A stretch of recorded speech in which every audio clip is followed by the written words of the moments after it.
Hi, I'm Maurice Patton here with Chip Cirillo, the high school sports guys here at the Tennessean. Thanks for joining us here for another Game Time webcast as we take you into week 3 of the high school football season. Want to remind you guys as you're out at your games on Friday night, be aware, hashtag TN Game Time on your Twitter, on your Instagram. Send us tweets from your game, whether it be scores or pictures or whatever it is that you are doing with your remote devices out there. Keep us posted on what's going on. Send us your pictures. Also be sure and check out what else is going on around the mid-state at Tennessean.com/gametime. Our staff's going to be bringing you pregame, halftime, and postgame videos and pictures from selected games. Getting fans, bands, cheerleaders, and players involved in the Friday night experience. So check that out and let us know what's going on where you are. Big game this Friday night in week 3, and it's so big that CSS is coming in to do a regional telecast of it. Beech and Independence.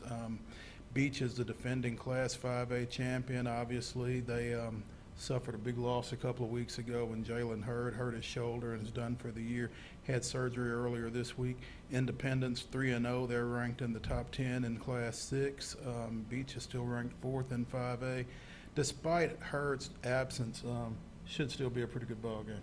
Yeah, Beech kind of rebounded last week with a good win over Gallatin. They show they can still score a lot of points. And Coach Blade from Independence was saying this is going to be their first real test. He said he called it a measuring stick of where they are. That they're playing a defending state champ, and they're scoring a lot of points. But now they're playing a tougher opponent than they faced yet, so should be a great game. Should be a great game, like we said. I think the draw to CSS was Hurd and Vic Wharton and Rashawn Gauld and 3 UT commitments, and also Fina Stribling down at Independence, who is committed to Missouri.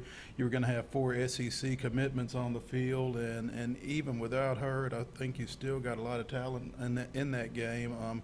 Dorian Carter, who is being recruited by a lot of Division I programs for Beech, doing a great job for them.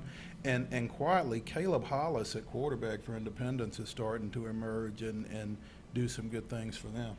Yeah, Coach Blade said his completion percentage is something like 67%. He's got a lot of playmakers he can work with, with Rashawn Golden and Vic Wharton. Half of Vic's catches are touchdowns this year, so he's definitely a danger every time he touches the ball. But not to dwell on the past, but what a shame that Jalen's not going to be there. Coach Blade was saying that he thought that's one of the best running backs he's ever seen in Tennessee, so he really gave him a nice compliment there. Yeah, absolutely. You hate to see anybody go out for the season, especially so early, and especially a senior. It's tough when it's a senior, and you know that they're done with that phase of their career. And wish him the best as he continues to come back from that. And I think he's planning on enrolling at the break at UT and getting up there for spring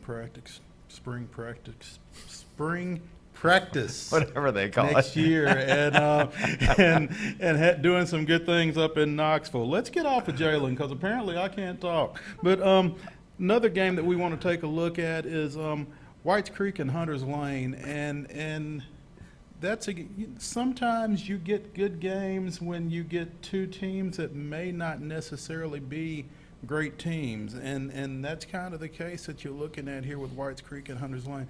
You've got 2 teams that are 0-3, both under first-year coaches. Scott Murray, who left Whites Creek to go to Hunters Lane. Renee Stewart, the ex-Tennessee Oiler, who is now at Whites Creek. Like I said, both 0-3 this year. Both got some significant losing streaks going. I think Whites Creek has lost their last 8 now. They've won once in their last 17 games. Hunters Lane has lost 29 straight and 33 of its last 34. So somebody gets a big-time monkey off their back tonight. Yeah, I was talking to Coach Murray yesterday, and he was saying what a burden it is for the kids. And he says every time they go out, they hope this Friday night is going to be the one that they finally end it. And unfortunately, they hear about it from kids at their school, kids at other schools, and they want to end this thing so badly. Obviously, Whites Creek wants to win too, but yeah, at least that's the good thing about this game. Somebody's going to put that streak behind them. And there's a lot to be said for kids that continue to go out there under those kind of circumstances. Like you said, when you're hearing about it, not just from other schools, but when you're hearing about it from your fellow students. And oftentimes in that situation, you're hearing about it from folks that could probably help you if they decided to come out there as well. So it's really tough. Yeah, Coach Murray was saying that's part of the problem is the kid, everyone wants to be part of a winning team, but then when a team loses, the kids shy away from participating, and they inadvertently they end up hurting the team because they badly need those kids out there, and so some of the ones in the hallways he wishes would come out for the team because apparently there's some good ones that aren't playing, Coach Murray has an interesting perspective on this game because he coached at Whites Creek the previous 2 years, and now he's at Hunter's Lane, so he's seen these streaks from both sides. Exactly, and I'd imagine regardless of the outcome, it'll be tough for Scott, like you said, having been involved with some of those guys over at Whites Creek for the last couple of years. Definitely a game to watch this weekend. Another Metro game.